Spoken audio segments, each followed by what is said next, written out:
యోబు సమస్తము పోగొట్టుకున్నాడు. సమస్తము పోగొట్టుకున్నప్పుడు, అలా పోగొట్టుకోవడానికి కారణం తనకు తెలియకుండా అయిపోయినప్పుడు ఏమని ప్రార్థన చేశాడో బైబిల్లో ఉంది. రండి, యోబు గ్రంథము 13వ అధ్యాయము 23వ వచనంలో యోబు ఎలా రెస్పాండ్ అవుతున్నాడో చూడండి. ఆరోగ్యం పాడైపోయింది, బిడ్డలు చనిపోయారు, ఆస్తంతా పోగొట్టుకున్నాడు, ఒళ్ళంతా కూడా కురుపులతో అల్లాడిపోతున్నాడు. ఏం చేయాలి? 23వ వచనం 13వ అధ్యాయము. నా దోషములెన్ని, ఏమంటున్నాడు?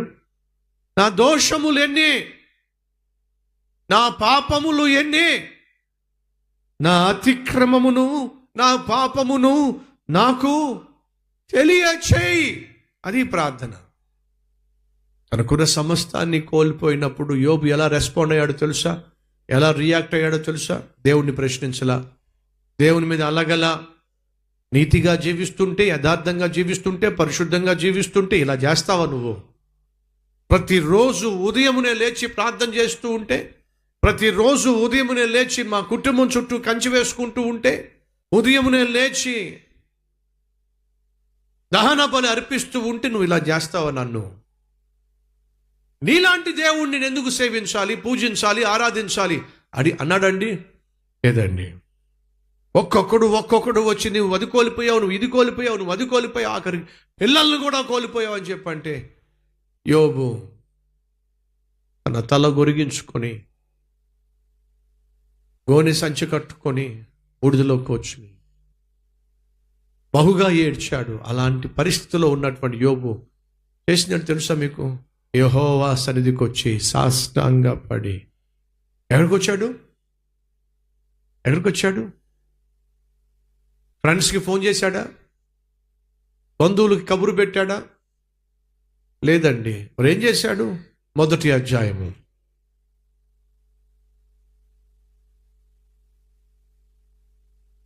19-20 వచనాలు. గొప్ప సుడిగాలి అరణ్య మార్గముగా వచ్చి ఆ ఇంటి 4 మూలలా కొట్టగా అది యవ్వనుల మీద పడినందున వారు చనిపోయిరి. దానిని నీకు తెలియచేయుటకు నేను ఒక్కడినే తప్పించుకొని వచ్చి ఉన్నాను అనెను. అప్పుడు యోబు లేచి తన పై వస్త్రమును చింపుకొని తల వెంట్రుకలను గొరిగించుకొని నేల మీద సాష్టాంగపడి నమస్కారము చేసి, ఎక్కడ ప్రార్థన చేస్తున్నాడు? దేవుని సన్నిధిలో. ఎలా ప్రార్థన చేస్తున్నాడు? సాష్టాంగ పడి. ఏమని ప్రార్థన చేస్తున్నాడు? నేను నా తల్లి గర్భములో నుండి దిగంబరిగా వచ్చి తిని దిగంబరినై వెళ్ళిపోతా. వాస్తవాన్ని గ్రహిస్తున్నాడు, సత్యాన్ని గ్రహిస్తున్నాడు. సహోదరి సహోదరులు, మన జీవితంలో అన్ని రోజులు ఒకేలా ఉండవు. సాయంత్రం 6 అవుతుంది అనుకోండి, స్లోగా వెళ్తురు పోతూ ఉంటుంది, చీకటి వచ్చేస్తుంది. మళ్ళీ ఉదయం 5:30 అవుతుంది అనుకోండి, మళ్ళీ చీకటి పోతూ ఉంటుంది, వెళ్తురు వచ్చేస్తుంది.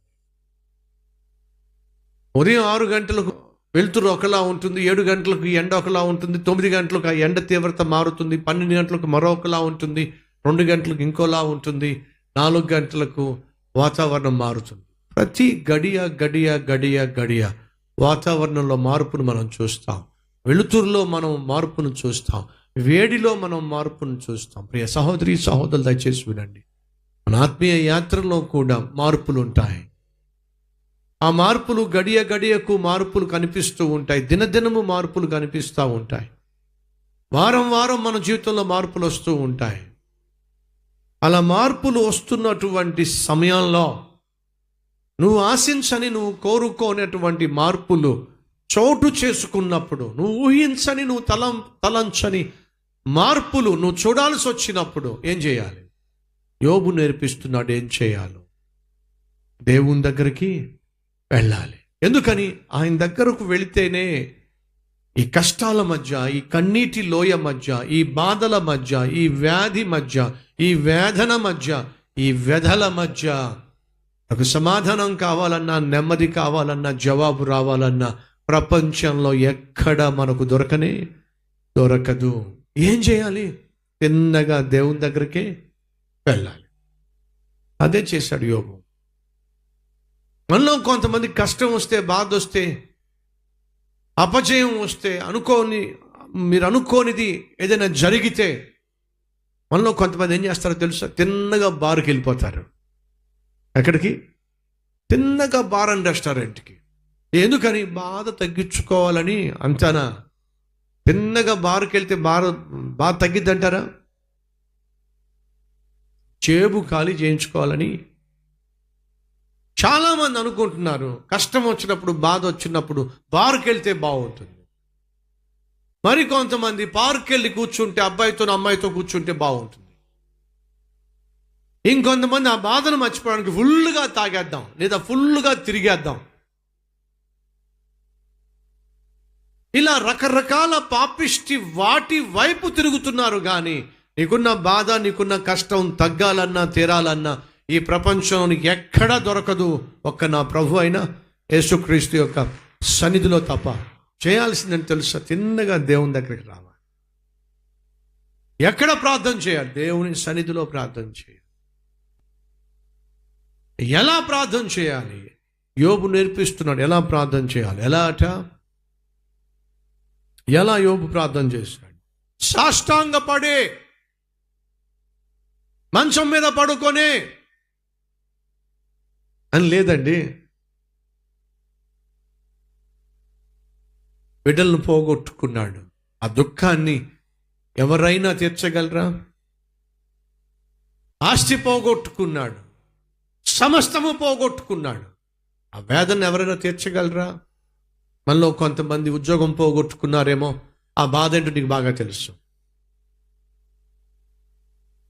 సహోదరులు, మీరు ఎవరైనా రెండో భార్యను పోగొట్టుకున్నారేమో. ఆ బాధ ఏంటో మీకే తెలుసు. ఎన్నో భార్య? రెండో భార్య. ఒకసారి ఆలోచించండి. ఉద్యోగం పోగొట్టుకుంటే ఆ బాధ నీకు తెలుసు. ర్యాంక్ పోగొట్టుకుంటే ఆ బాధ నీకు తెలుసు. ఆరోగ్యం పోగొట్టుకుంటే ఆ బాధ నీకు తెలుసు. భార్యనో లేక భర్తనో పోగొట్టుకుంటే ఆ బాధ నీకు తెలుసు. ఆస్తి పోగొట్టుకుంటే ఆ బాధ నీకు తెలుసు. బిడ్డలను పోగొట్టుకుంటే ఆ బాధ నీకు తెలుసు. కానీ అన్నీ కలిపి ఒకే రోజు పోతే ఆ బాధ ఎవరు తట్టుకోగలరండి? ఎవరు భరించగలరండి? అన్నీ పోయినాయి. ఆస్తి పోయింది, అంతస్తు పోయింది, ఉన్న బిల్డింగ్స్ కూలిపోయినాయి. పైపెచ్చు వచ్చి నీకున్న పిల్లలందరూ చచ్చిపోయారు. ఎవరు తట్టుకోగలరండి ఆ బాధని? ఏ విధంగా యోబు భరించగలడండి ఆ బాధను? ఆ బాధ అంతా కూడా తనను ఉక్కిరి బిక్కిరి చేస్తున్నప్పుడు ఏం చేశాడో తెలుసా? తిన్నగా దేవుని సన్నిధికి వచ్చాడు. కోపంతో రాలేదు సుమా, ప్రశ్నలతో రాలేదు సుమా. ఈ బాధ, ఈ వేదన, ఈ కన్నీరు ఎవరితో చెప్పుకున్నా సరే తీరదు. ఒక్కరితోనూ చెప్పుకోగలుగుతాను, ఆయన ఒక్కడే తీర్చగలడు అని చెప్పి యోబు తిన్నగా దేవుని దగ్గరకు వచ్చాడు. సాధారణంగా బాధలో ఉన్నప్పుడే మనకి భోంచే బుద్ధి కాదు, బాధలో ఉన్నప్పుడే పడుకో బుద్ధి కాదు, బాధలో ఉన్నప్పుడే నిద్రపో బుద్ధి కాదు, బాధలో ఉన్నప్పుడే అసలు ప్రార్థన కూడా చేయ బుద్ధి కాదు. మరి ఆ బాధలో ఉన్నప్పుడే మోకరించ బుద్ధి కాదు. ఒప్పుకోరా? కానీ ఎలా ప్రార్థన చేశాడో తెలుసా యోబు? బాధలో, వేదనలో, కన్నీటి లోయలో దేవుని దగ్గరకు వచ్చి సాష్టాంగపడి ఎలా ప్రార్థన చేశాడు? సాష్టాంగపడి. ఏం తెలియజేస్తుందో తెలుసా? అయ్యా, నువ్వు తప్ప ఈ పరిస్థితిలో నాకు ఆధారం కానీ, ఆదరణ కానీ, అండ కానీ, ఆప్తుడు కానీ ఎవ్వరూ లేరయ్యా. నీవొక్కడవే నన్ను ఆదరించగలిగిన వాడివి, అర్థం చేసుకోగలిగిన వాడివి, ఆదరించగలిగిన. ఎంత అద్భుతమండి! అడుగుతున్నాను సహోదరి, సహోదరుడా, కష్టం వచ్చినప్పుడు, శ్రమ వచ్చినప్పుడు, బాధ వచ్చినప్పుడు, వ్యాధి వచ్చినప్పుడు దేవునికి దూరం అవుతున్నావా లేక దేవునికి దగ్గర అవుతున్నావా? యోబు దేవునికి దగ్గరయ్యాడు. సమస్తము కోల్పోయినప్పుడు ఏమన్నాడు తెలుసా? దిగంబరిగా వచ్చాను, దిగంబరిగానే వెళ్తాను. ఏం పట్టాలా? ఏమీ పట్టుకెళ్ళను. పోయిన దానిని బట్టి ఏడవడం వల్ల ప్రయోజనం ఏమిటి? నాకున్న ఈ సమస్యకు పరిష్కారం ఆ దేవుడే. వచ్చి సాష్టాంగపడి ఏమన్నాడు తెలుసా? చూడండి ఏమంటున్నాడు. దిగంబరిగా వచ్చి తిని దిగంబరిగా వెళ్ళిపోతాను, యెహోవా ఇచ్చాను, యెహోవా తీసుకొని పోయాను.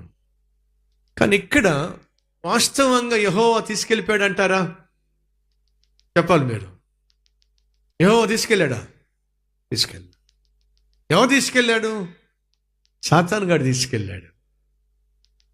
కానీ యోబు అనుకుంటున్నాడు, ఒకవేళ దేవుడే తీసేసుకున్నాడేమో, దేవుడే తీసుకున్నాడేమో.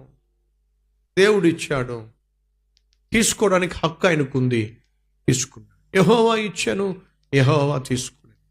వాస్తవంగా యెహోవా ఇచ్చాడు, కానీ తీసుకునేది మాత్రం యెహోవా కాదు. నా ప్రభువుకి ఇవ్వడమే తెలుసండి, తీసుకోవడము తెలియదు.